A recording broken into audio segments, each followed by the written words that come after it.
নমস্কার শ্রোতা বন্ধুরা, আজ ঋতধারা মনোরমা সাধু ইউটিউব চ্যানেলে আপনারা শুনতে চলেছেন একটি অসাধারণ ছোট গল্প। আজকের গল্পের নাম সিঁদুর চরণ। লিখেছেন আমার আপনার প্রিয় লেখক বিভূতিভূষণ বন্দ্যোপাধ্যায়। সিঁদুর চরণ আজ 10-12 বছর মালিপোতায় বাস করছে বটে, কিন্তু ওর বাড়ি এখানে নয়। সেদিন রায়েদের চণ্ডী মণ্ডপে সিঁদুর চরণ কোথা থেকে এসেছে তা নিয়ে কথা হচ্ছিল। বৃদ্ধ ভট্টাচার্য মশাই তামাক টানতে টানতে বলেন, কে সিঁদুর চরণ? ওর বাড়ি ছিল কোথায় কেউ জানে না। তবে এখানে আসবার আগে ও খাবরাপোতায় প্রায় 10 বছর ছিল। তার আগে অন্য গায়ে ছিল শুনেছি। গায়ে গায়ে বেরিয়ে বেড়ানোই ওর পেশা। পেশা হয়তো হতে পারে, কারণ সিঁদুর চরণ গরিব লোক। জীবনে সে ভালো জিনিসের মুখ দেখেনি কখনো।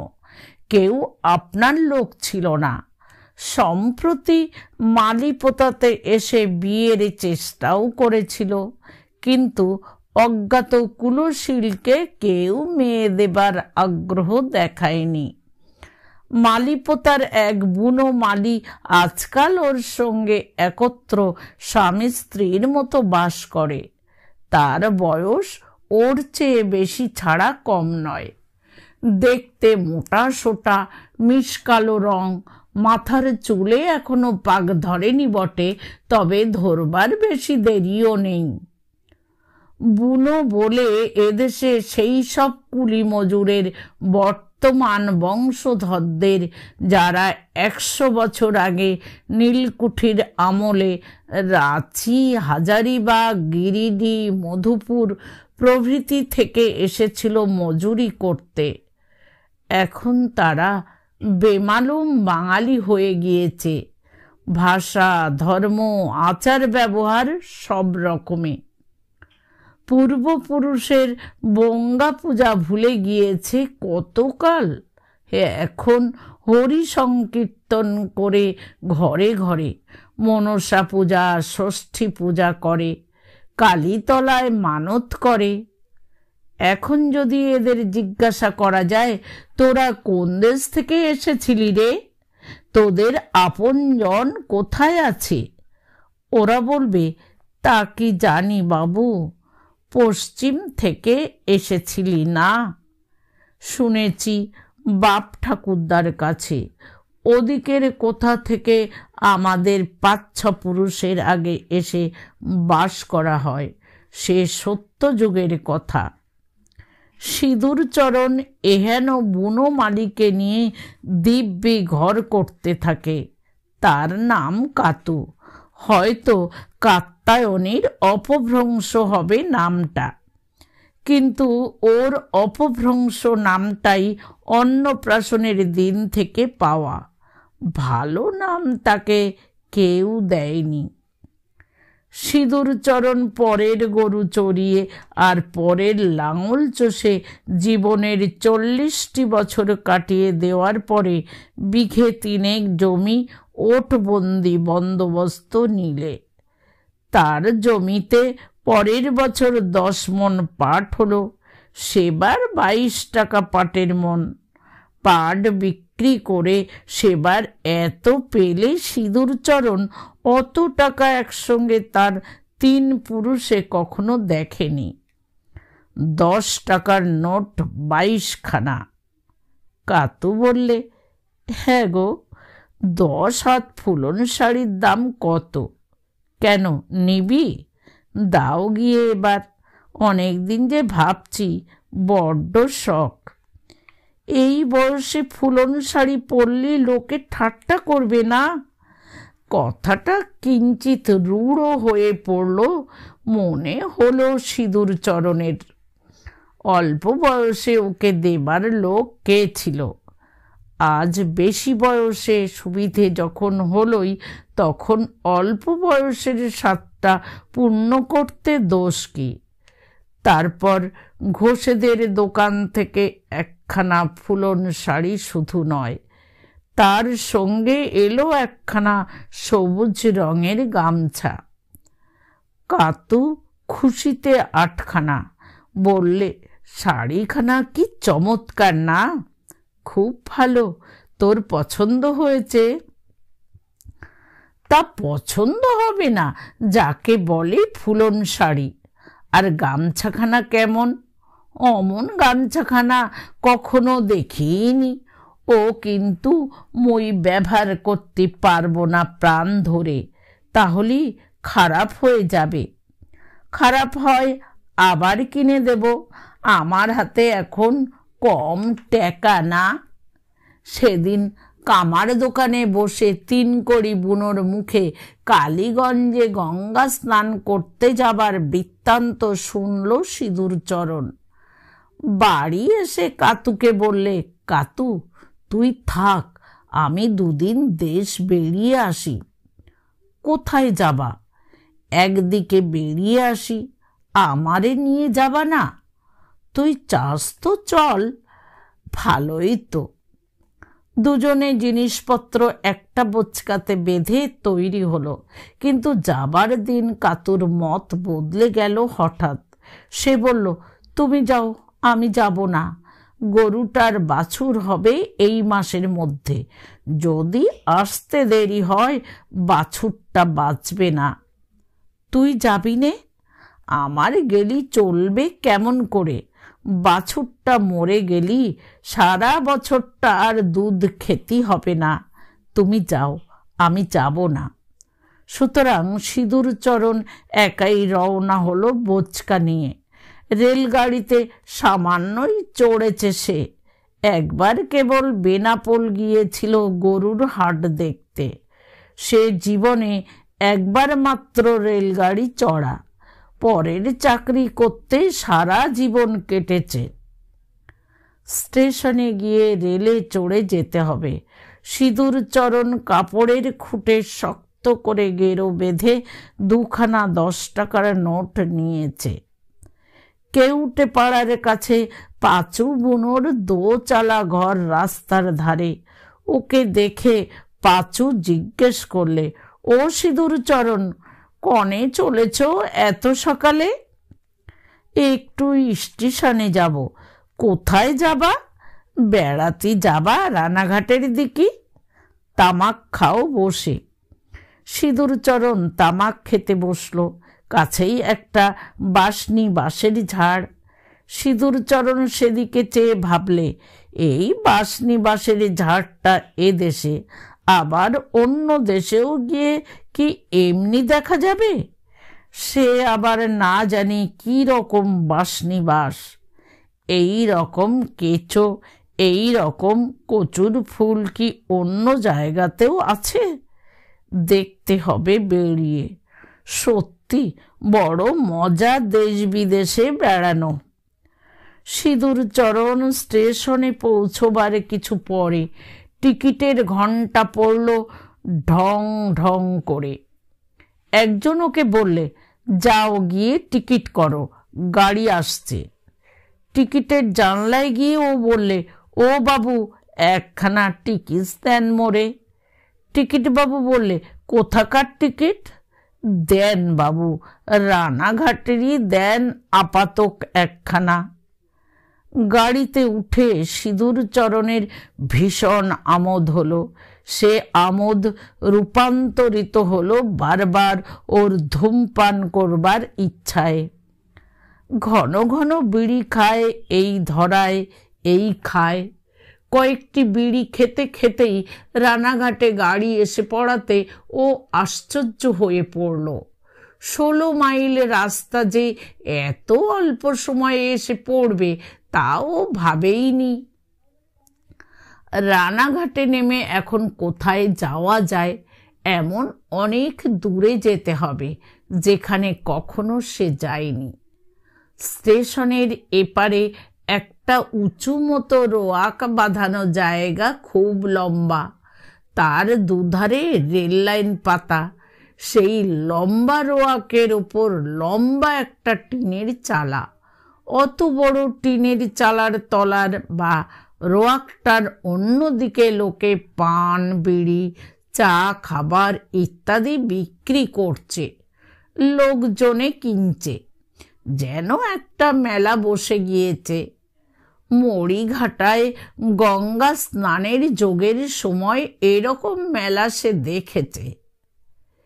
একদল উত্তরে লোক তার সঙ্গে একই ট্রেন থেকে নেমে বিড়ি টেনে আড্ডা জমিয়েছে টিনের চালার নিচে। ও সেখানে গিয়ে বললে, কনে যাবা? তারা বললে, মুকসুদাবাদ, বেলডাঙা। সে কনে? উত্তরে। কোথায় গিয়েলে? পাট কাস্তে গেছিলাম, ওই কানসোনা, তালহাটি, মেহেরপুর। মেহেরপুর গ্রাম সিঁদুরচরণের বাড়ির কাছে। লোকগুলো সেখান থেকে আসছে শুনে সিঁদুরচরণের মনে হলো এই দূর বিদেশ বিভুঁয়ে এরাই তার পরম আত্মীয়। সে বললে, মেহেরপুরের নসিবদ্দি শেখরে চেনো? তেনার বাড়িতেই তো ছিলাম আমরা। বছর বছর তেনার পাট কাচি, পত্তর দিয়ে আমাদের তিনি নিয়ে আসে। মুইও তারে খুব চিনি। আপনি কত দূর যাবা? বেড়াতে বেরিয়েছি, যত দূর যাওয়া যায় তত দূর যাব। ওদের মধ্যে একজন বললে, তবুও কদ্দূর যাওয়া হবে? আমার সঙ্গে বাহাদুরপুর চলো, আমি সেখানে যাব। সে কনে? কেষ্টলগর ছাড়িয়ে। তবে পয়সা নিয়ে মোর টিকিটখানা তোমার সঙ্গে করে নিয়ে এসো ভাই। দেও টাকা। কত নাগবে? 11 আনা। আধ ঘন্টা পরে লোকটা টিকিট কেটে এনে তার হাতে দিল। সিঁদুরচরণ পুটলির মধ্যে থেকে কাতুর দেওয়া ধুপি পিঠে খেতে লাগলো এবং তার সঙ্গীকে দিলে। ধুপি পিঠে আর কিছুই নয়, শুধু চালের গুঁড়োর পিঠে, জলে সিদ্ধ। গুড় দিয়ে ভিন্ন সে কঠিন ইটের মতো জিনিস গলা দিয়ে নামে না। কিন্তু গুড় সে সঙ্গে করে আনেনি, কাপড় চোপড়ে লেগে যাবে বলে। ওর সঙ্গী বললে, একটু রসগোল্লার রস কিনে আনবো, এ বড্ড শক্ত। হ্যাগা, উত্তরের গাড়ি কখন আসবে? এই এলো, তামুক খেয়ে লেও তাড়াতাড়ি। একটু পরে আরাম করে বসে ওরা তামাক খেতে লাগলে। সঙ্গে সঙ্গে হুড়মুড় করে উত্তরের অর্থাৎ মুর্শিদাবাদের ট্রেন এসে হাজির। চা, পান, পাউরুটির ফিরিওয়ালাদের চিৎকারে প্ল্যাটফর্ম মুখরিত হয়ে উঠল। যাত্রীরা ইতস্তত ছুটাছুটি করতে লাগলো গাড়িতে ওঠবার চেষ্টায়। হতভম্ব ও কিংকর্তব্য বিমূঢ় সিঁদুরচরণের হাত ধরে টেনে হিঁচড়ে তার নতুন সঙ্গী তাকে একটা কামরায় ওঠালে। গাড়ি রানাঘাট ছেড়ে দিলে। সিঁদুরচরণ এক কলকে তামাক সেজে হাঁপ ছেড়ে বললে, বাবা, এর নাম গাড়ি চড়া? কি কাণ্ড! সিঁদুরচরণের মনে হলো কাতুকে কত দূরে ফেলে সে অজানা বিদেশ বিভুঁয়ের দিকে চলেছে। না এলেই যেন ছিল ভালো। কে জানে বাড়ির বার হলেই এসব হাঙ্গামা ঘটবে। বিদেশের লোক কীরকম তারই বা ঠিক কি? তার টাকা কটা কেড়ে নিতেও পারে। তার সঙ্গী তাকে বলে বলে দিচ্ছে, এই উলো, এই বাতকুল্য, এই কেষ্টলগর। কেষ্টলগর? কই দেখি দেখি, নাম শোনা আছে বহুত দিন যে। সিঁদুরচরণ বিশেষ কিছুই দেখতে পেলে না। গোটা কতক টিনের গুদম, খান কতক ঘোড়ার গাড়ি, 2-4টি কোঠা বাড়ি। তাই দেখেই সে মহা খুশি। মস্ত জায়গা কেষ্টনগর। দেশে ফিরে গল্প করার মতো কিছু পাওয়া গেল বটে। কাতুকে নানা ছাদে গল্প শোনাতে হবে বাড়ি ফিরে। আরও একটা স্টেশন গেল। পরের স্টেশনেই বোধ হয় তার সঙ্গী বললে, নামো নামো, বাহাদুরপুর। সিঁদুরচরণ বোচকা নিয়ে প্ল্যাটফর্মে নেমে পড়ল। তখন সন্ধ্যা হয়। সে চেয়ে দেখে ধুধু মাঠের মধ্যে ছোট্ট স্টেশন। চারিধারে কুল কিনারা নেই এমন বড় মাঠ। দূরে দূরে 2-4টে তালগাছ, বাঁশবন। সিঁদুরচরণের বুকের মধ্যটা হু হু করে উঠল। কোথায় কাতু, কোথায় তাদের মালিপোতা? সব ফেলে সে আজ এ কোথায় কত দূরে এসে পড়েছে। মনে মনে বললে, এনধারা বিদেশেও মানুষ আসে। ভগবান, এ তুমি কোথায় নিয়ে ফেললে মোরে? ওর সঙ্গী বললে, চলো। ও বলে, কনে যাব? মোদের গায়ে চলো। এখান থেকে 2 কোষ পথ। সেখানে যাব। যাবা না তো এখানে থাকবা কোথায়? খেতে দিতে হবে তো। কি নাম তোমাদের গাঁর? গোয়ালবাথান, নাগরপাড়া। অগত্যা সিঁদুরচরণ চলল নাগরপাড়া, তার নতুন সঙ্গীর বাড়ি। ক্রোশ 2 হাঁটবার পরে এক গায়ে ঢুকবার মুখেই ছোট্ট চালাঘর। সেখানে গিয়ে তার বন্ধু বললে, এই মোদের বাড়ি, ভাত পানি খাও, হাত মুখ ধোও। সিঁদুরচরণ বললে, ভাত পানি খাবো কি? মই কনে এসে পড়েছি, তাই শুধু ভাবতি লেগেছি। কদ্দূর আসবা আবার? কোথায় ছিলাম আর কনে আলাম? এ পৃথিবীর কি সিমি মুড়ো নেই? হ্যাগা, আর কদ্দূর আছে এইদিকে? আরে তুমি কি পাগল নাকি? কি বলে আর কি করে? লেও, ভাত পানি খাও। ভাত খেয়ে সিঁদুরচরণ গ্রামের মাঠের দিকে বেড়াতে গেল। বড় বড় মাঠ, দূরে তালগাছ। এত বড় মাঠ তাদের দেশে সে কখনো দেখেনি। আর চারিদিকেই আখের ক্ষেত। ওই কি একটা গ্রাম দেখা যায়? ওর পরও পীরথিম আছে ওদিকে। বাবা! একজন লোককে বললে, হ্যাগা, এদিকে এত আখের চাষ কেন? কেন, বেলডাঙায় চিনির কল আছে, আখ সেখানে মন দরে বিক্রি হয় গো। সব আখ। এ কি আখ তুমি দেখছ? বেলডাঙার ওদিক 60-70-100 বিঘের এক বন্ধ, শুদ্ধ আখ। ওর বন্ধুর বাড়িতে 1 2 থাকার পরে আখের জমির মজুর দরকার হয়ে পড়ল। ওদের পরামর্শে সিঁদুরচরণও আখের খেতে আখ কাটবার কাজে লেগে গেল। 8 আনা রোজ। সিঁদুরচরণদের দেশে মজুরের রেট 5 আনা। সে দেখলে মজুরির রেট বেশ ভালোই। 2 দিনে 1 টাকা রোজগার হবেই বা না কেন? কোন দেশ থেকে কোন দেশে এসে পড়েছে, এখানে সবই সম্ভব। নাগরপাড়ার ওপারে বোরগাছি, তার পাশে ধুবলি। এই 2 গ্রাম থেকে অনেক মজুর আসত আখের খেতে কাজ করতে। ওদের মধ্যে একজনের সঙ্গে সিঁদুরচরণের খুব ভাব হয়ে গেল। সে বললে, আমাদের গ্রামে যাবা? সেখানে ঘোষ মশাইদের বাড়িতে একজন কিষান দরকার। 10 টাকা মাইনে, খাওয়া পরা। সিঁদুরচরণের কাছে এ প্রস্তাব লোভনীয় বলে মনে হলো। তাদের দেশে কৃষাণদের মাইনে মাসে 5 টাকার বেশি নয়, খাওয়া পড়ার কথাই ওঠে না সেখানে। এবার পাটের দাম বেশি হওয়াতে কৃষাণদের রেট 1 টাকা বেড়েছে মাসে।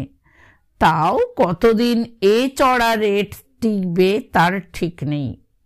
হাতে কিছু টাকা করে নেওয়া যায় এদেশে থাকলে, কিন্তু এত দূর বিদেশে সে থাকবে কতদিন?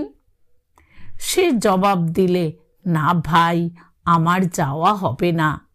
চাকরি করবা না? মরতে যাব কেন বিদেশে পড়ে?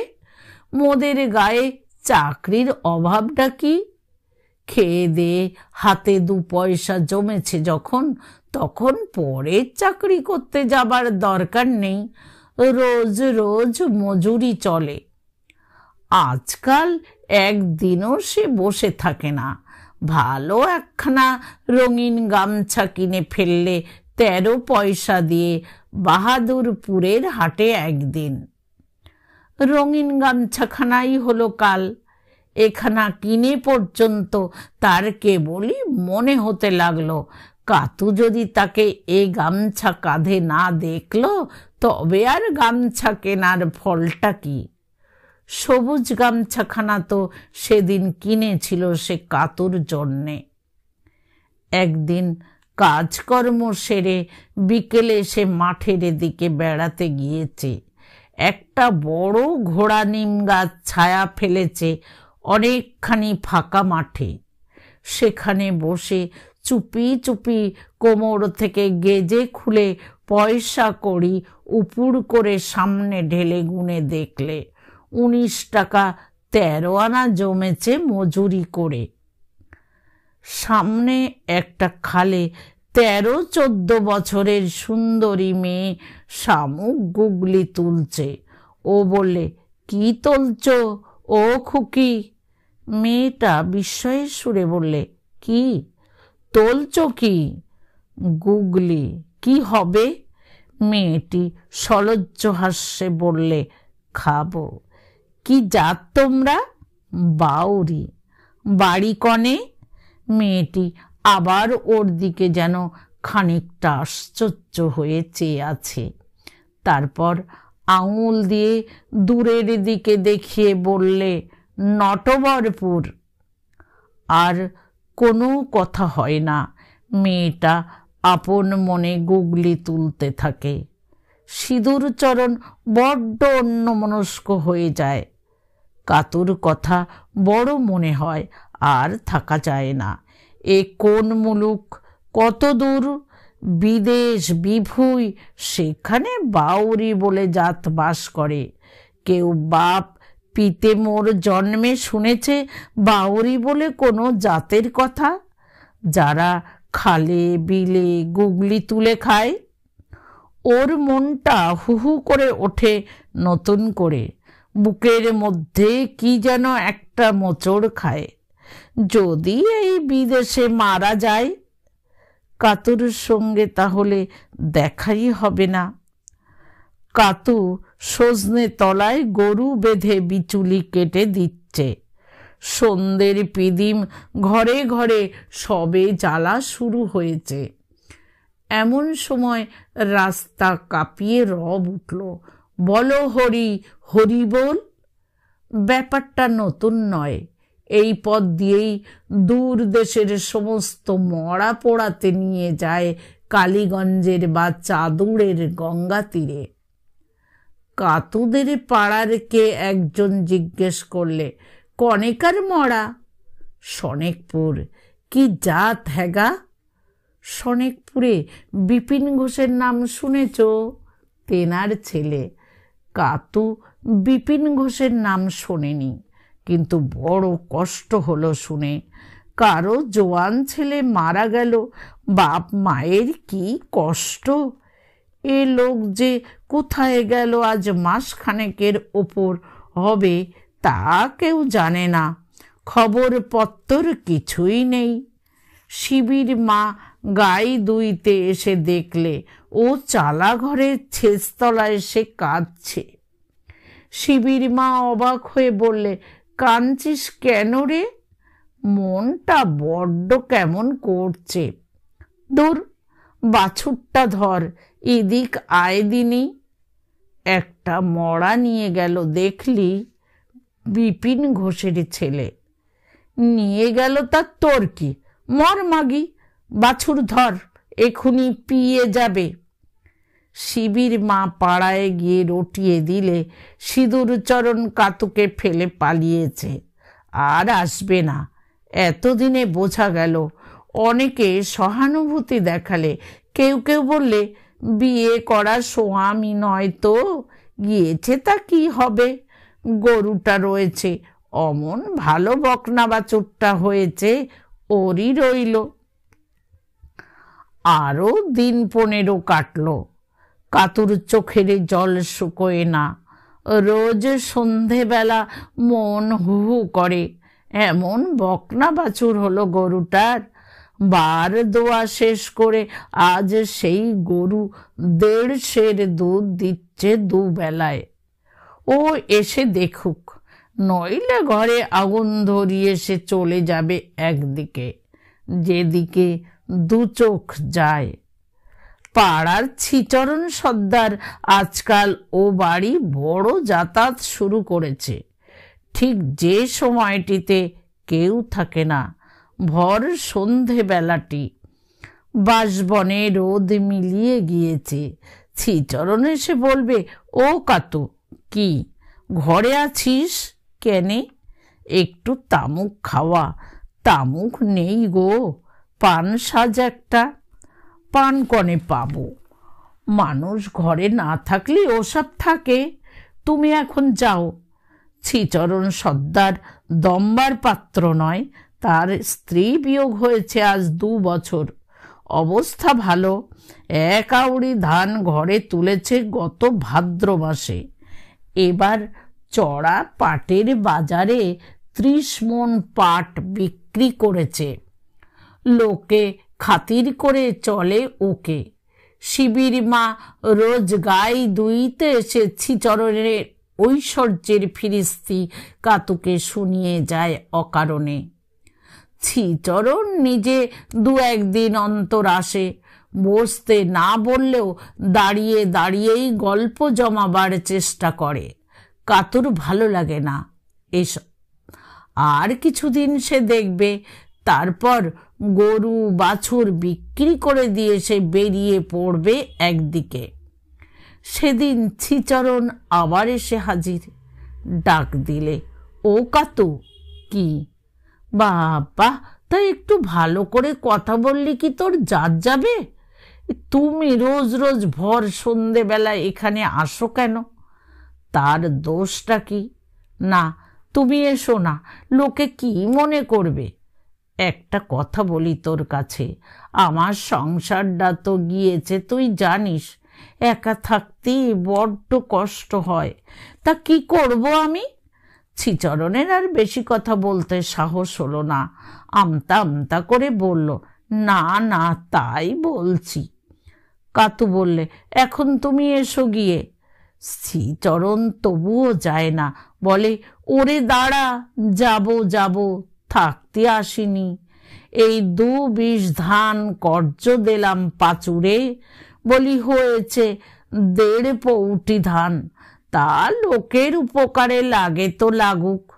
ধান ঝেড়ে দিয়ে থুয়ে এই আসছি। বড্ড কষ্ট হয়েছে আজ। কাতু ঝাঁঝালো সুরে বললে, কষ্ট জোড়বার আর কি জায়গা নেই গায়ে? তোর সঙ্গে 2 কথা বললি আমার মনটা জুড়োয়। সত্যি বলছি কাতু, তোরে দেখে আসছি ছেলেবেলা থেকে। আমি যখন গরু চড়াই তখন তুই এতটুকু।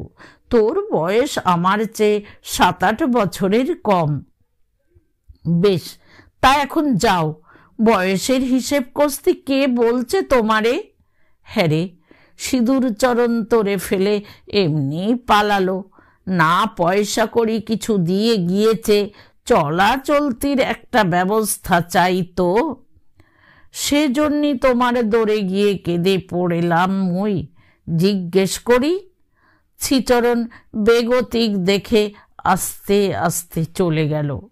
কাতু কাঁদতে বসল। তার বয়স হয়েছে, এ কথা সত্যি, প্রায় 45-এর কাছাকাছি, কি তার চেয়েও বেশি। ঘর সংসারে বলে জিনিসের মুখ এই কবছর দেখেছে সিঁদুরচরণের কাছে থেকে। আবার কোথায় যাবে এই বয়সে? একটা পেট চলে যাবে, ভিক্ষে করা কেউ কেড়ে নেবে না। দুদিনের গেরস্থালি ভেঙে যদি যায়, আর কোথাও গেরস্থালি বাঁধবে না, সব ছেড়ে পথে বেরিয়ে পড়বে। শিবির মা এসে দৌড়ে দাঁড়ালো। কাতু জানে ও কেন আসে। আসে একটা নিয়ে অবশ্যই। বললে, একটু হলুদ বাটা দেবা? নিয়ে যাও। 2 হলুদ এনেছিলাম শ্রীচরণ সর্দারের বাড়ি থেকে, তা ফুরিয়ে গিয়েছে। ওর ঘরে কোনো জিনিসের অভাব নেই। হলুদ বলো, ঝাল বলো, পেঁয়াজ বলো, সর্ষে বলো, সব মজুদ। গুড় আমাদের দেয় বছরে 1খানা করে। ওর ঘরে 4-5 মণ গুড় হয় ফি বছর। কাতু বললে, তা এখন হলুদ বাটনা নেবা? শিবির মা বললে, হলুদ বাটনা দাও একটু, মাছ রাঁধব। তবে নিয়ে যাও। তোমার শরীর খারাপ হলি দেখাশোনা করে কে, তাই ভাবছি। সে ভাবনা তোমায় ভাবতি কেডা গলা ধরে সেধেছে শুনি? গা জ্বালা কথা শুনলি হয়ে আসে। ঠিক সেই সময় উঠানের মাঝখানে দাঁড়িয়ে কে ডাক দিলে, ও কাতু। কাতু চমকে উঠেই পরক্ষণে দাওয়া থেকে ছুটে নেমে এসে বললে, তুমি? ও মা, আমি কনে যাব? শিবির মা অন্য দিক দিয়ে পালানোর পথ খুঁজে পায় না শেষে। এই হলো সিঁদুরচরণের বিখ্যাত ভ্রমণের ইতিহাস। এরপর থেকে মালিপোতা গ্রামের মধ্যে বিখ্যাত ভ্রমণকারী বলে সে গণ্য হয়ে রইল। 10 বার ধরে এ গল্প করেও তার ভ্রমণ কাহিনী আর ফুরোয় না। লোকে আঙুল দিয়ে তাকে দেখিয়ে বলে, ওই লোকটা বাহাদুরপুর গিয়েলো। জোয়ান বয়সে ও বড্ড বেরিয়েছে দেশ বিদেশে। অবশ্যই সিঁদুরচরণকে দেখতে নিতান্ত সাধারণ লোকের মতোই।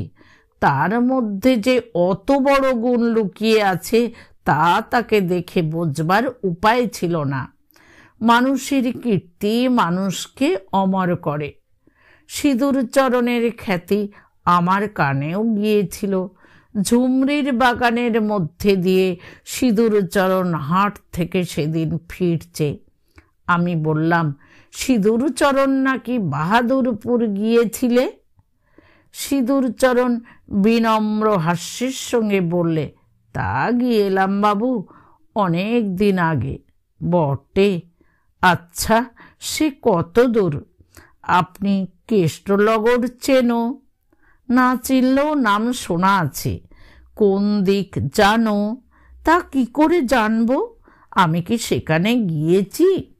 বাহাদুরপুর কেষ্টলগরের 2 স্টেশনের পরে। কথা শেষ করেই সিঁদুরচরণ আমার মুখের দিকে চেয়ে রইল, বোধ হয় এই দেখবার জন্য যে তার কথা শুনে আমার মুখের চেহারা কিরকম হয়।